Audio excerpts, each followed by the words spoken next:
Good evening. The special meeting of the Liquor Control Commission is now called to order for July 15, 2013. Please rise for the pledge.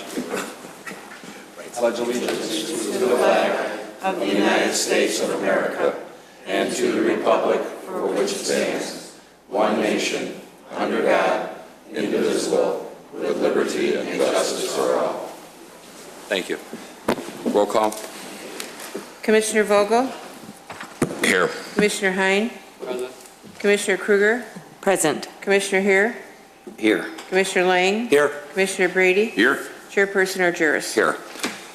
Approval of the minutes for the special meeting of June 3rd, 2013. So moved. Second. Motion by Commissioner Lang, second by Commissioner Brady. Roll call. Commissioner Vogel? Yes. Commissioner Hein? Yes. Commissioner Kruger? Yes. Commissioner Heer? Yes. Commissioner Lang? Yes. Commissioner Brady? Yes. Chairperson Argyris? Yes. New business? In consideration of a Class L liquor license for Linfred Winery Incorporated in Superdog Drive-In, 333 South Milwaukee Avenue, for the event to be held on July 27th, 2013. Thank you. Mr. Spondelos? Thank you. Before you this evening is an application for an event on July 27th to be held at the Superdog facility. The license is under Linfred Winery. Everything has been received. We just received a check for the appropriate amount. Mr. Berman, do we have our, never mind. Hello. Found it. We do have the Bassett certification, so with that we can answer any questions. Questions? So moved. Second. Motion by Commissioner Heer, second by Commissioner Vogel. Roll call. Commissioner Vogel? Yes. Commissioner Hein? Yes. Commissioner Kruger? Yes. Commissioner Heer? Yes. Commissioner Lang? Yes. Commissioner Brady? Yes. Chairperson Argyris? Yes. Give our best to the folks. Thank you very much. Thank you. Will do. Thank you all. Aye. Motion to adjourn? So move. So move. Motion by Commissioner Brady, second by Commissioner Hein. Roll call. Commissioner Vogel? Yes. Commissioner Hein? Yes. Commissioner Kruger? Yes. Commissioner Heer? Yes. Commissioner Lang? Yes. Commissioner Brady? Yes. Chairperson Argyris? Yes. Now call to order the special meeting for Monday, July 15, 2013. Roll call. Trustee Vogel? Present. Trustee Hein? Present. Trustee Kruger? Present. Trustee Heer? I guess I'm present. Trustee Lang? Here. Trustee Brady? Here. President Argyris? Here. Entertain a motion to approve the minutes of the regular meeting of June 17th. So moved. Motion by Trustee Kruger, Second. second by Trustee Lang. Roll call. Trustee Vogel? Yes. Trustee Hein? Yes. Trustee Kruger? Yes. Trustee Heer? Yes. Trustee Lang? Yes. Trustee Brady? Yes. President Argyris? Yes. Entertain a motion for the workshop meeting of June 24th. So move. Motion by Second. Trustee Heer, second by Trustee Kruger. Roll call. Trustee Vogel? Yes. Trustee Hein? Yes. Trustee Kruger? Yes. Trustee Heer? Yes. Trustee Lang? I'm getting there. Yes. Trustee Brady? Yes. President Argyris? Yes. Changes to the agenda? None this evening. Citizens' concerns and comments? Members of the general public may address the board with concerns or comments regarding relevant issues. The person submitting a petition, concern, or other comment shall be allotted 5 minutes to present their points. Mr. Heber.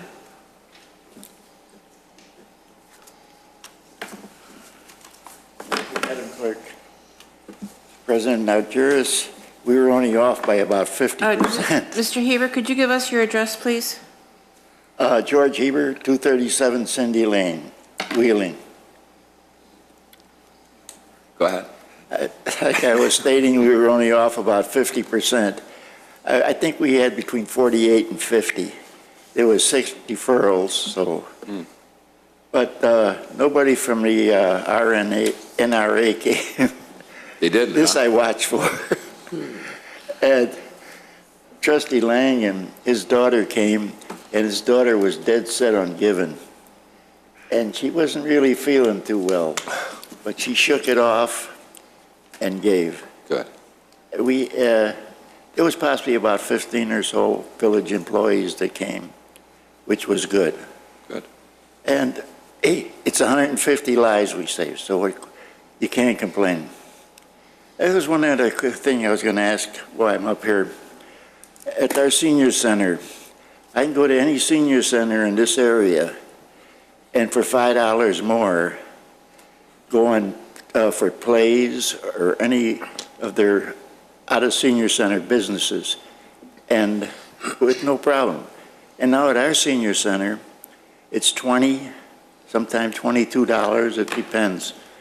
And I just don't understand that. I don't understand the logic. I think it's a deferral, getting people away from the senior center rather than to bring them in to see what it's like. If I get an answer on this question? I think it might be, Should talk to Sherry maybe later. yeah, I think that's the best thing is to speak with Sherry, and you can give a little more detail about what specific activities you're talking about. Okay, but that's always bugged me, and I just can't get it in my Go to head. the senior commission, too. Pardon me? You should go to the senior commission meeting, too, and express your concerns over that as well. I used to be a senior I commissioner. understand.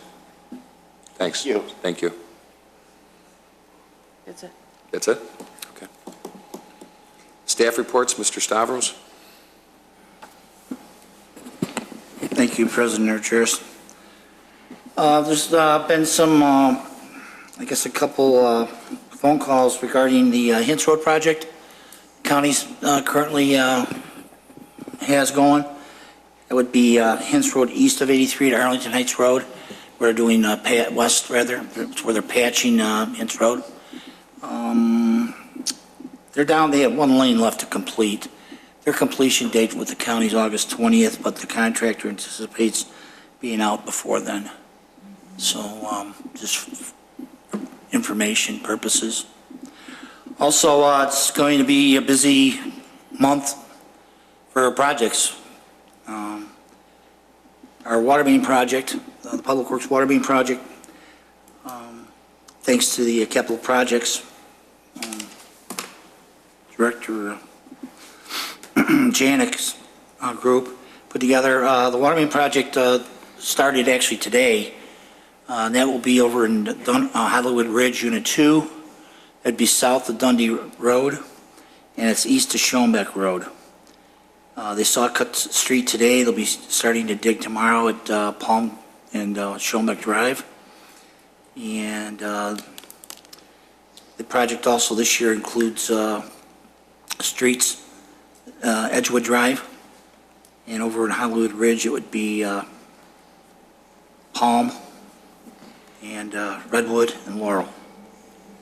So those will be the streets that we'll be working on as far as the water main goes.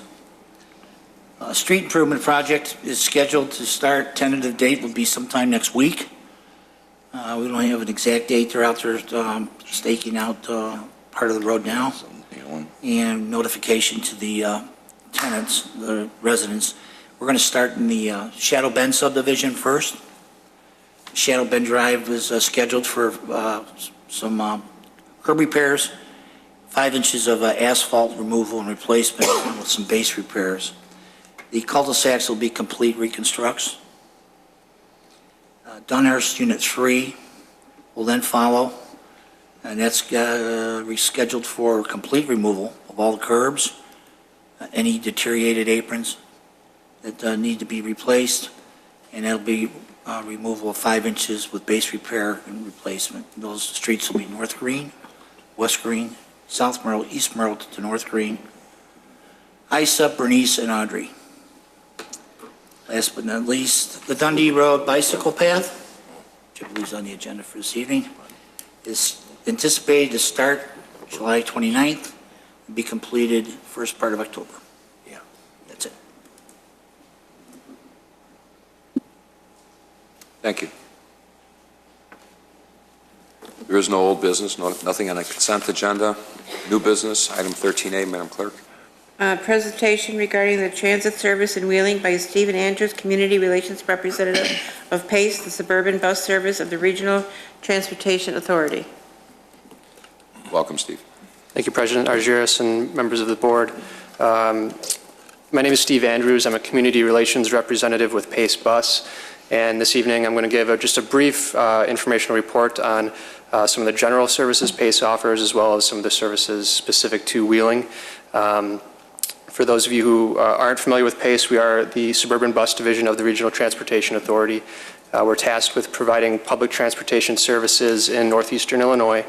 Our family of services include our fixed route bus system, as well as our ADA paratransit services for individuals with disabilities. And we are the regional rideshare administrator for the region as well. So this evening I'm just going to go through what some of those programs are. This will be a brief report, and I'd be happy to answer any questions during or after the report.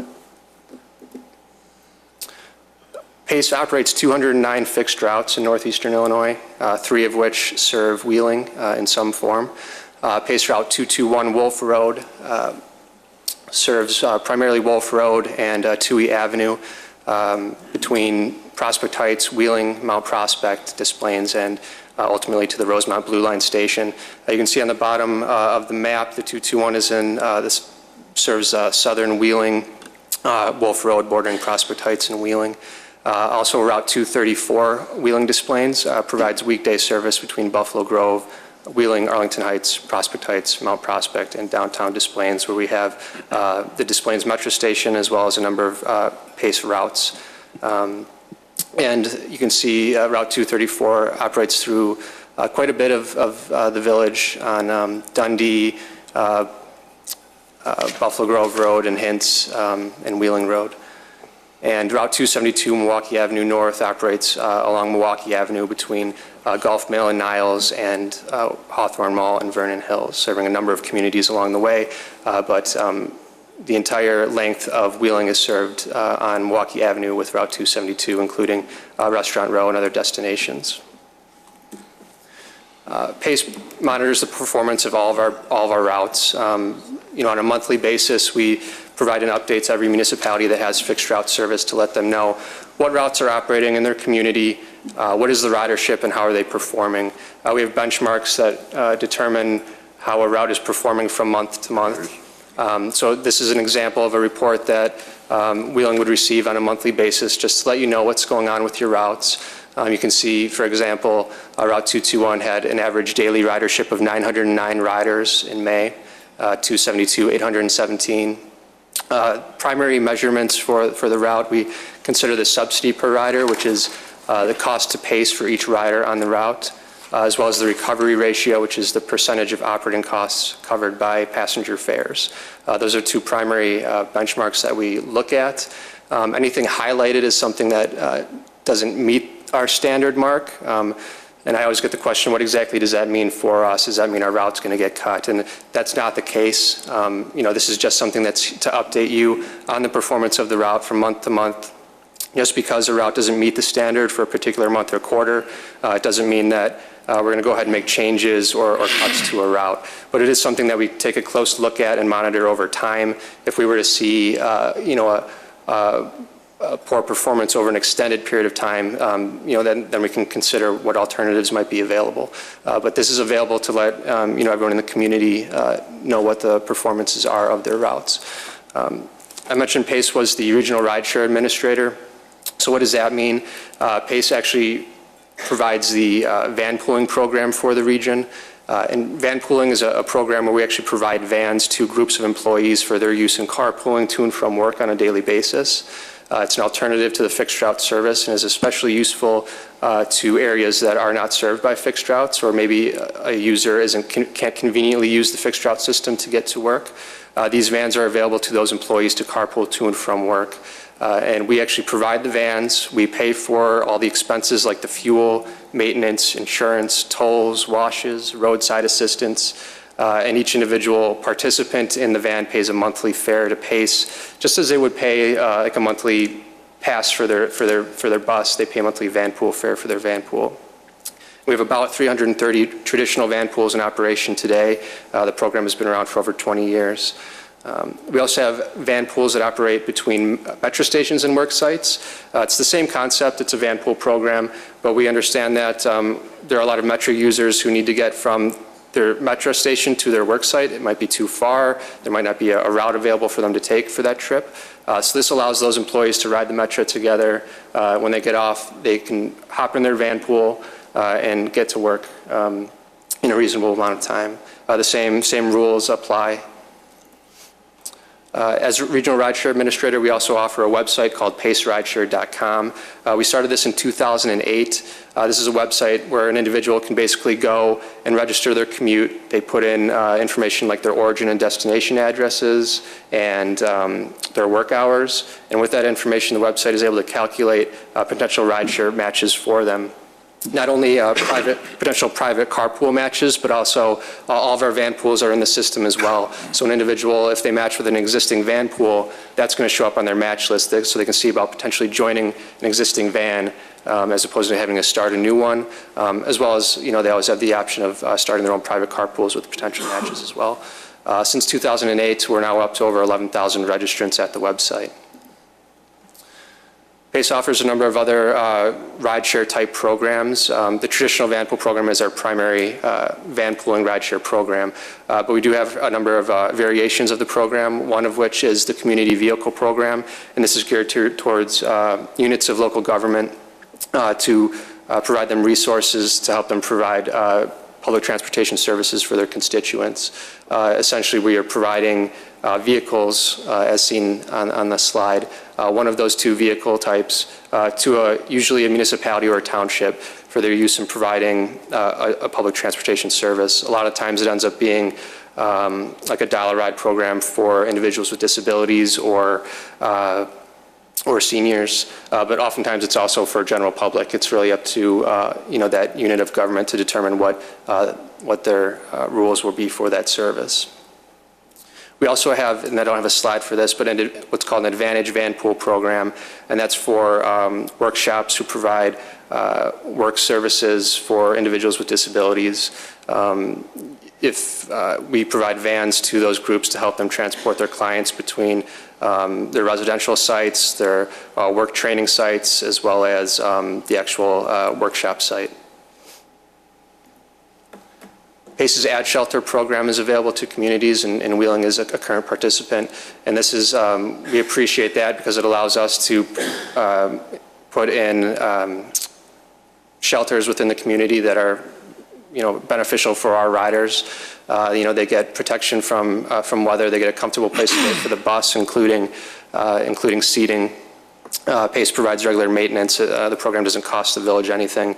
And actually, ads that are sold on ad shelters, the revenue is then shared between PACE and the village. So this program actually generates revenue for the village. Those are the numbers from the past 3 years to give you an idea of what kind of revenue the program produces.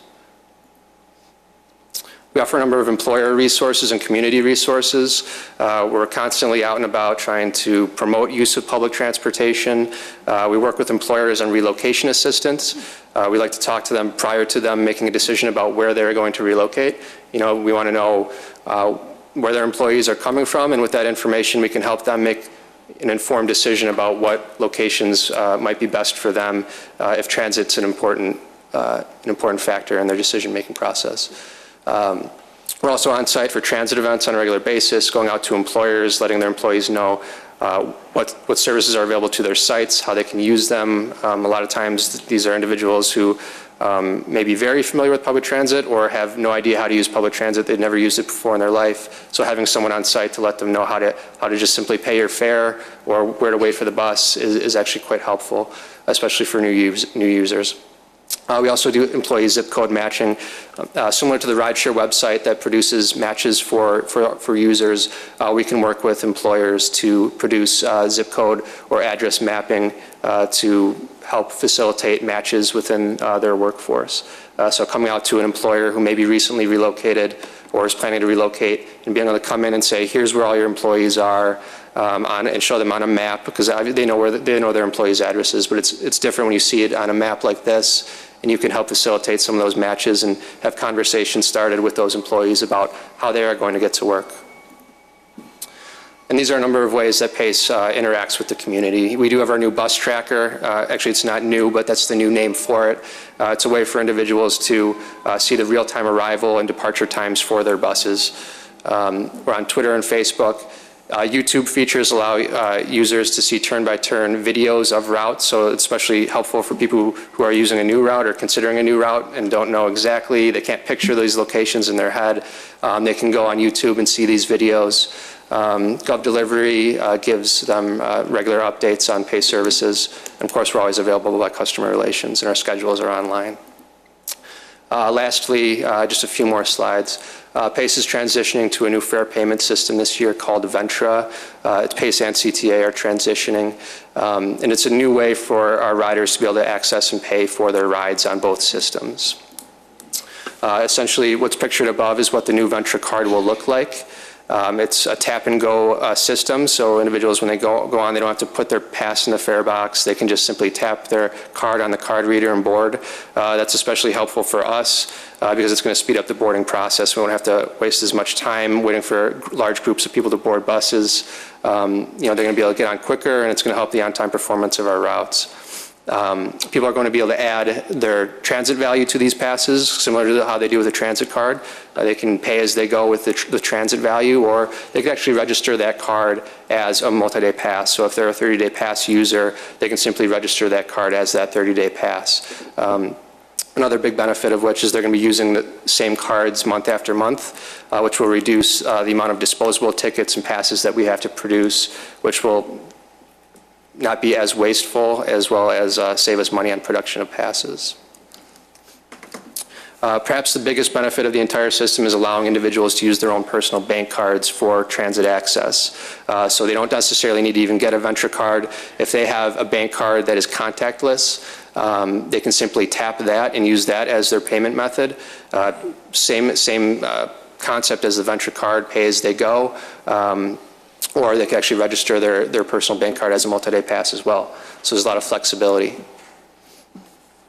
Ventra tickets will be available at CTA rail stations for individuals who aren't going to be buying Ventra passes, Ventra tickets, or have personal bank cards. We recognize that some individuals will want to have a one-ride ticket that they can purchase once and use. So there is, this would be, I guess, the one example of a disposable ticket that we would still have on the market. And eventually, we plan to have mobile phones compatible with the fare system. Cash will still be accepted, so if anyone wants to go on and put cash in the fare box, they can still do that. We're not taking away any of that, so that is still available. Fares for individuals with disabilities, students, seniors, anyone eligible for reduced fares will still be eligible for those reduced fares. They will be issued cards similar to what is pictured on the slide. That's a reduced fare permit. It's a hard plastic durable card that they could use to pay as they go for their purchases and they'd be charged the reduced rate. Just a couple more slides. This is the timeline for our rollout. We are launching the system in September, and at that time, the current system and Ventra will be in operation at the same time to give people the time to transition from one to the other. So there's not going to be just a date where we cut off one and start the other. And then the full system transition will happen in December. And at that time, our old fare box system will be offline, and the new one will be online. A very helpful website is ventrachicago.com. It does have a lot of information if you're interested in learning more details about the Ventra system. Again, some of the main benefits is the contactless boarding for the passes will let us board a lot faster. We'll cut down on disposable tickets. Users will be able to protect their value on their cards by registering their cards. So if it's lost or stolen, they could protect that value and get it on a new card. Individuals can manage their accounts online by phone or at over 2,000 retail locations. So passes will be much more available than they are today. PACE presently has less than 50 retail locations in the suburbs. So now going to 2,000 to 2,500 retail locations is going to be a major improvement. And the use of the personal bank card is going to be, very essential for future transit use, especially as all the transit systems consider using this method of payment, that will lead to more of a universal process. Then finally, we won't need to expend day-to-day resources on fare collection ourselves. So I went through quite a bit of information in a very short amount of time, so I'd be happy to answer any questions if there are any. PACE certainly appreciates our partnership with the village, and we're here if there's any questions or if anyone has ideas for individuals or companies we should be reaching out to. We are always available. Mr. Spondelos? I'd just like to add to that, actually, just briefly before we get into questions. Obviously, this was an opportunity for you and for us to publicize the benefits of PACE and the opportunity that is there. And I think we'd be remiss to ignore a couple of programs that exist within our community, separate but associated with PACE. Director Huizar, could you just briefly run through those programs? Sure. There's a couple programs, and they're actually partnerships. Some of them are partnerships with PACE, including the Wheeling Township Senior and Disabled Transportation Program, which is a joint project, and that serves residents of the village of Wheeling. It serves residents of the township of Wheeling. Anyone over 60 or anyone determined disabled over 18 is eligible for that program. That's $2 a one-way ride, and that is available to anyone to go anywhere within the township. The township also partners with PACE for a program called TRIP, which is a program basically that goes between townships to provide access to, and the townships that are included are Barrington, Elk Grove, Hanover, Palatine, Schaumburg, and Wheeling townships. And so anyone who needs to go to any of those, and Main Township as well, to go to any of those, like they may have a doctor's appointment or to visit the hospital or whatever, they can sign up for those programs through the township as well and receive transportation that way. So that is usually a $10 ride, and they make an appointment. They're picked up at home and delivered to their appointment and then picked up and brought back home. There's also, the village does have, for seniors over 65, does have a taxi subsidy program. So anyone over 65 is eligible to sign up for the taxi subsidy program, where the village provides a $2 subsidy for each fare. The ride needs to either originate or terminate in the village of Wheeling. We provide vouchers that are given to the cab drivers, and then those vouchers are then turned over to the village, and we then reimburse the cab companies. We use 2 cab companies, American and 303, for those services, and anyone who's interested in signing up for that can contact the senior center to sign up for that. Also, one of the things that that was mentioned was the reduced fare or free fare, and that is something previously anyone over 65 in the state of Illinois was eligible for a free ride. That changed about 2 years ago, and now it's a 2-tier system based on income. That application can be completed at the senior center. We can assist people in doing that to become eligible for the free ride, or we can help people fill out the application for the free ride ticket or pass and process that. We are a processing center for the state as far as the applications and passes. So anyone, and that is for anyone over 65. Or anyone who is disabled, they can fill out those applications and receive those passes as well. I think that exhausts our resources. Okay, thanks. Trustee Brady? Thank you. You had mentioned you provide buses to communities who would like to become involved in transportation of some sort. 7 or 8 years ago, we had extensively did research on just such a thing with probably your counterpart back then. Yes. And almost a year, we worked with your engineering department, your traffic department, everything, every aspect of PACE, coming up with how do we get, we're a town of almost 40,000 people in a small area, and your bus routes are all fine and dandy if you know, we're lucky enough to have a destination that's relatively close to the bus routes, but how do people get around inside the village of Wheeling? Because there's no way that you can just commute, and we see people riding bicycles and walking in the middle of winter. Maybe they don't have cars, whatever the case may be, and we thought it'd be nice to have an internal bus route just for the village of Wheeling. It turned out that because of the amenities that would be involved in other words, the businesses, the industrial, the shopping areas, the residential, it would take 2 buses, and we had it all worked out, including the recommended routes by your engineers, and also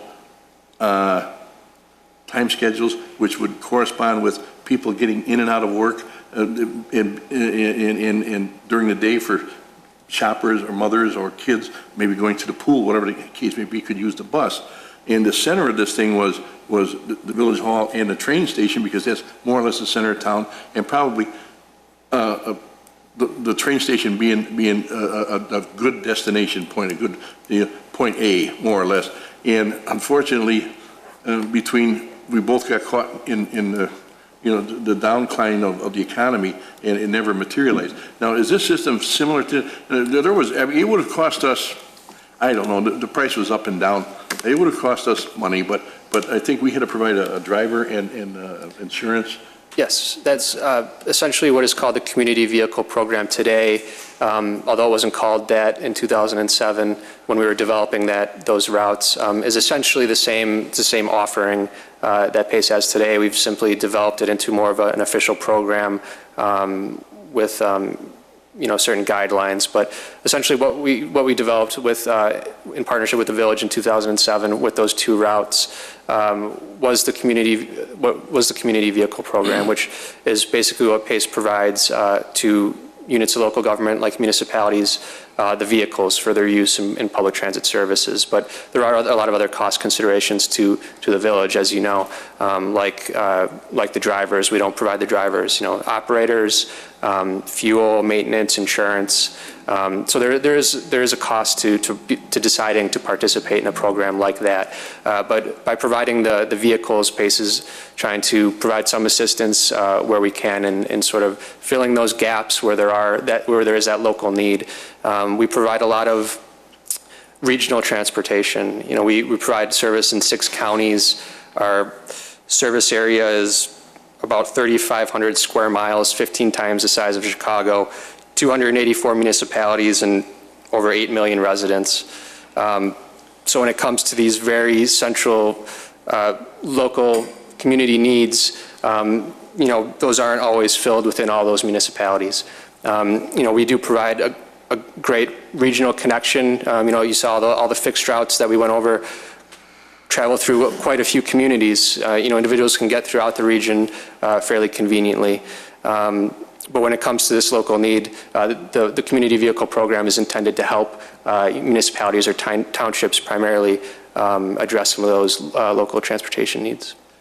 One other thing, born and raised in the city of Chicago, and that was brainless to get any place you wanted to go. You could just take a bus and get anywhere in the city because they had the grid system. Mm-hmm. And you live out here, and I look at your routes, and they go this way, and they go that way, and they go this way, and none of them really have any definition to a plan of any sort. And I often wonder why isn't PACE looking at gridding the regions? North, south, Dundee Road, Lake Cook Road, Route 83, because these do go through all the communities, and you could take a bus, take the Dundee Road bus to Route 83 down to Ranhurst. Of course you have a bus that goes there, but nevertheless, you can get to anywhere. And that's why I would say, if with this local bus, small bus, if you get into town, you have a bus stop in town, then that local bus could pick you up and take you the rest of the way. And I wonder why PACE never looks at that. They talk about this, and I know it's adding traffic. This came to my mind when I was in the Disney World down in Florida, riding the monorail. And this is something they could put down Lake Cook Road without upsetting anything. And from there you run that from Edens all the way out to 53, and get to how many communities with a straight line? We definitely recognize the importance of staying on the arterial roads, and we actually make an effort to do so. You do see a lot of deviations as we try to balance community developments and transit services. Oftentimes the places we need to serve aren't along those arterials, unfortunately.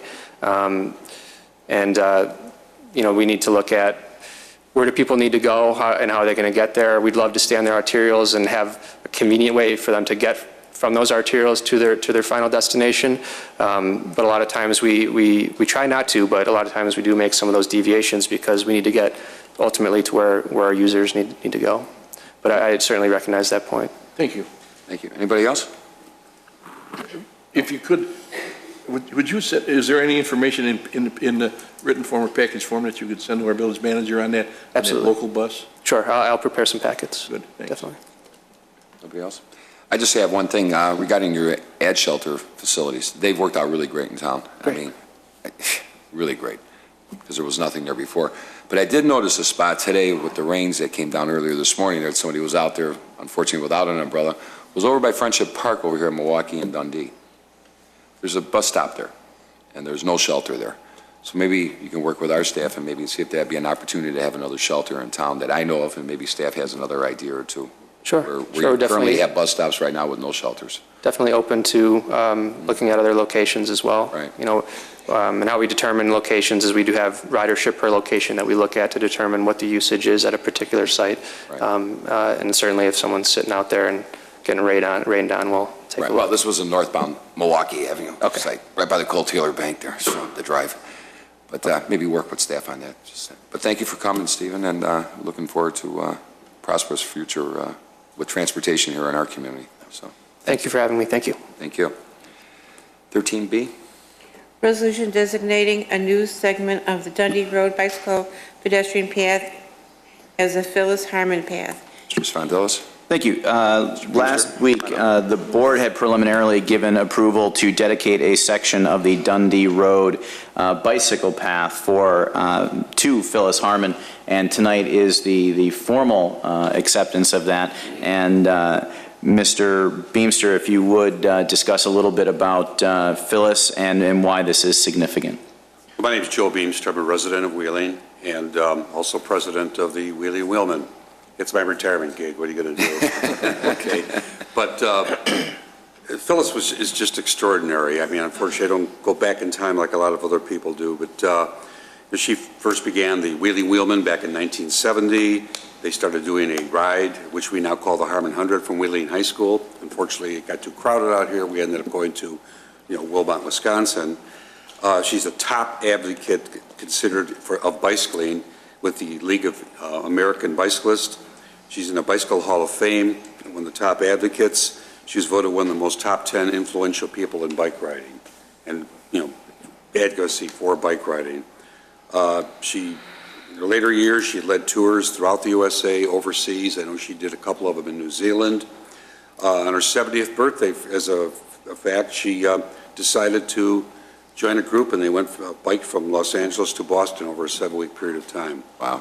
She's still around. She's living in Florida, and we are so excited over the fact that we can recognize, even though we say the Harmon 100 bicycle ride and all that, to have something out there for that, because that particular area along Dundee Road is really necessary, especially during the winter when you see these poor people trying to get through there to get to the jobs in Wheeling and back. So I just can't thank you enough for what you're doing and honoring Phyllis, and hopefully we'll be able to set up a time where we can get everybody together and do the dedication. Beautiful.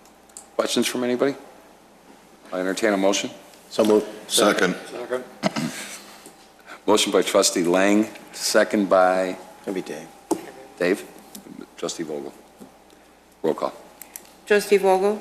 Yes. Trustee Hein? Yes. Trustee Krueger? Yes. Trustee Heer? Yes. Trustee Lang? Yes. Trustee Brady? Yes. President Argyros? Yes. Thank you. And we will keep the board up to date when there is a ceremony at the conclusion of the construction of the path. Thank you so much. Thank you. 13C. Ordinance amending Title 19 zoning of the Wheeling Municipal Code, docket number 2013-11. Mr. Chairman, if I might, Sure. this is about quite a few small changes to our zoning code, and to be honest with you, it involves a lot of reading and a lot of studying to understand it.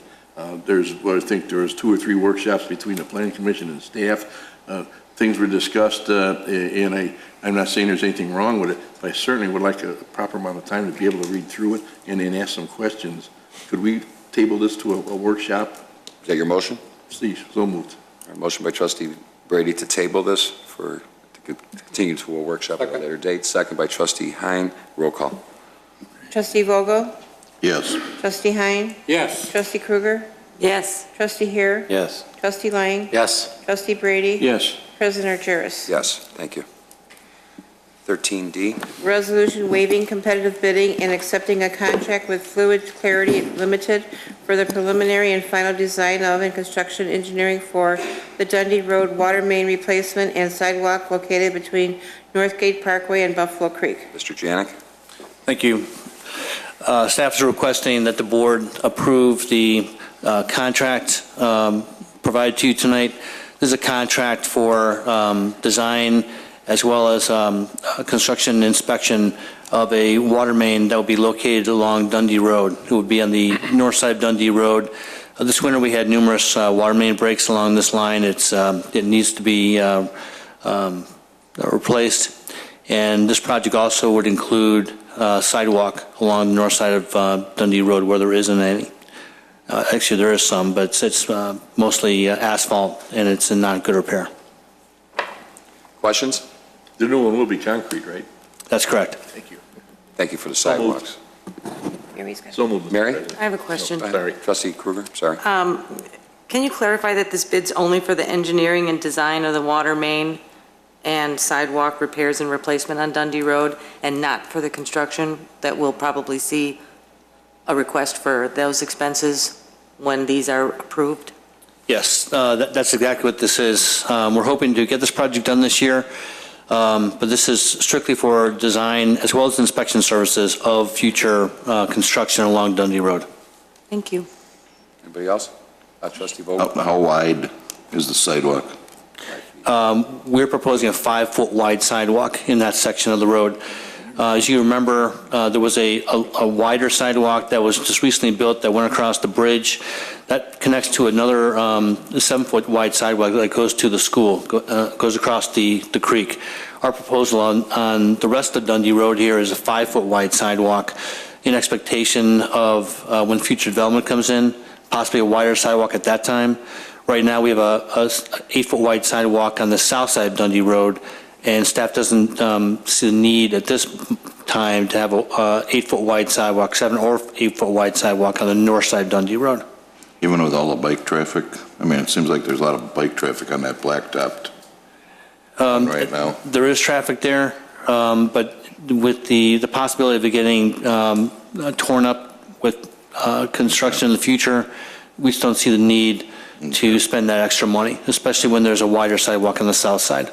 All right, thank you. Trustee Lang? Is that sidewalk, I'm sorry, is the water main underneath it's not underneath Dundee Road at all in that portion, or is it? Actually, right now, it is in the, mostly in the paved area. When we redesign this, we're hoping to get it out of the, underneath the paving and into right-of-way on the north side. But it's possible it might end up in the roadway itself. Okay. And just asking at this point, if you look along there, all the utility lines dot that area, could this be a good opportunity to perhaps bury some of those lines if we're digging into that area? Just asking. I know there's... I think the answer is yes, the cost would be in the millions. Much like on Wolf Road, the opportunity to bury the power lines, I believe, was at, someone correct me if I'm wrong, $4 million?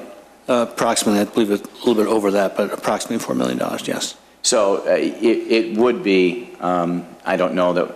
Yeah, well, they're going to have to move them anyway, it looks like, so, because they're right on the road. Right. Okay. If we can look into it and know definitively if that's good or bad. I can tell you right now that everything will be done to avoid moving those power lines when this water main is put in. Okay. Just due to the expense.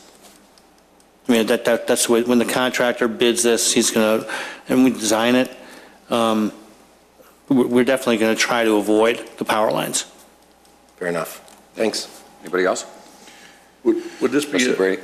good time to see if we can grab some more easement space in front of some of these properties? We have it. Where do you We have it. If we need easement or right-of-way, we have to obtain it. If we try to get more easement or more right-of-way, it could slow us up. I mean, we can look into that when we do it. But we need this water main put in, and I'd hate to slow it down at a time right now when we would try to get more right away. It might slow us down with negotiations with property owners. I can understand that, but, you know, in the other And, the state keeps telling us, one of these years are coming, they're gonna redo Dundee Road for us. And, it would be helpful, like it did on Milwaukee Avenue, to have all the necessary property. But if, I can understand your point. We can look into getting as much as we can. I just have one question. Is there a proposed street lighting that's supposed to go up along Dundee Road here? Yes, right now we have we're under contract with another consultant, Civil Tech. They provided us preliminary plans for the entire length of Dundee Road, and we're reviewing those plans right now, and we've asked them for an estimate of cost.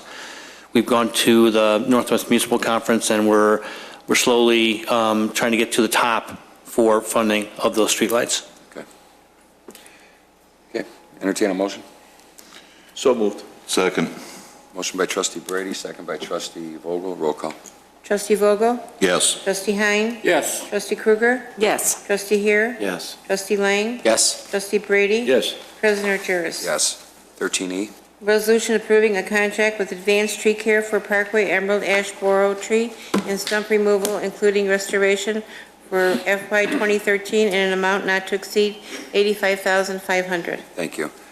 Mr. Stavros? Oh, thank you, President Andreas. This contract is for up not to exceed $85,000 for this year for the removal of emerald ash borer trees. 23% of our parkway trees in the village, or 1,476 of them, thereabout, are ash trees, which under our proposed EAB plan will be to have those all removed because of the infestation of the emerald ash borer. As they're removed, they will be replaced. This year, we did receive some grant money for planting of trees, and it was a 50-50 on the grant. And I'm not exactly sure how many trees it was that we planted this spring. 47 under the grant. And then we will be replacing trees in the fall after these are removed. The bids came in lower than expected because of the new ruling by the Department of Labor, where this is not deemed prevailing wage. So that was a great news for us, and great for the pocketbook. So, Get more trees. absolutely. Questions from anybody? Entertain a motion. So moved. Motion by trustee Krueger, second. Second. Second by trustee Lang. Roll call, please. Trustee Vogel? Yes. Trustee Hein? Yes. Trustee Krueger? Yes. Trustee Heer? Yes. Trustee Lang? Yes. Trustee Brady? Yes. President Juris? Yes. Official communication, trustee Brady? None. Trustee Krueger? Nope. Trustee Hare? None, thank you. Trustee Lang? Nothing tonight, thanks. Trustee Vogel? Nothing, thank you. Trustee Hein? Nothing tonight, thank you. Clerk Simpson? Nothing today. Manager Spondelis? Nothing, thank you. Okay. Well, that's nice, clean sweep. Our next meeting won't be till August 5th. We are taking a couple weeks sabbatical here, a little vacation time, summer break. Business will be as usual. There's plenty of it going on in the village, and please feel to contact our office if you have any concerns or questions regarding anything. So we're looking forward to meeting everybody again Monday, August 5th. So with that, I entertain a motion to approve the bills from June 27, 2013 through July 10, 2013. So move. Motion by trustee Hare, Second. second by trustee Lang. Roll call, please. Trustee Vogel? Yes. Trustee Hein? Yes. Trustee Krueger? Yes. Trustee Heer? Yes. Trustee Lang? Yes. Trustee Brady? Yes. President Juris? Yes. There is no executive session this evening. I entertain a motion to adjourn. So moved. Motion by trustee Hines, second by trustee Brady. Roll call. Trustee Vogel? Yes. Trustee Hein? Yes. Trustee Krueger? Yes. Trustee Heer? Yes. Trustee Lang? Yes. Trustee Brady? Yes. President Juris? Yes. Good night, everyone. Thank you.